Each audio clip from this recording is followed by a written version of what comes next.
अस्सलामुअलैकुम प्यारे बच्चों, खुश आमदीद इस्लामिक किड्स टाइम पर। आज हम एक ऐसी कहानी सुनेंगे जो हमें सिखाती है कि माँ बाप की इज्जत क्यों जरूरी है। तो आइए सुनते हैं नबील की कहानी।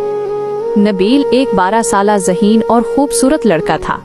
वो एक जदीद शहर की पुरौनक सोसाइटी में अपने अम्मी, अब्बू और छोटी बहन के साथ रहता था। स्कूल में वो हमेशा अच्छे नंबर लेता, कंप्यूटर गेम्स खेलता और दोस्तों के साथ हंसी खुशी वक्त गुजारता। लेकिन नबील में एक बुरी आदत थी।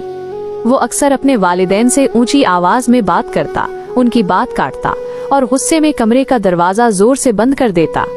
अम्मी अब्बू इसे नरमी से समझाते, लेकिन वो कहता, अम्मी अब मैं छोटा बच्चा नहीं हूँ, मुझे समझाना बंद करें। अब्बू कहते, बेटा इज्जत देना सीखो, यही इस्लाम सिखाता है। एक दिन स्कूल में इस्लामियात के उस्ताद ने सूरतुल इस्रा की आयत पढ़ाई।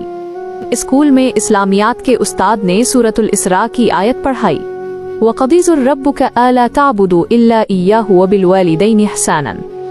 तर्जुमा, और तुम्हारे रब ने हुक्म दिया है कि इसके सिवा किसी की इबादत न करो और वालिदैन के साथ हुस्न सलूक करो।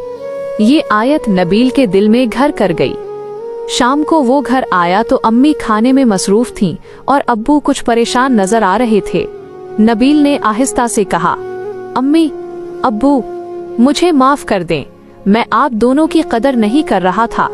अम्मी की आंखों में खुशी के आंसू थे। अब्बू ने उसे गले से लगा लिया।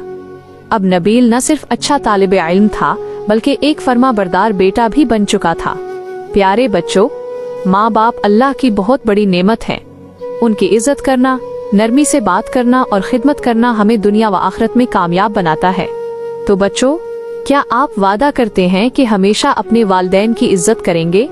अगर हाँ तो कमेंट्स में लिखें, हम वादा करते हैं। और वीडियो को लाइक, शेयर और सब्सक्राइब जरूर करें। अल्लाह हाफिज। फिर मिलेंगे एक नई कहानी के साथ इस्लामिक किड्स टाइम पर।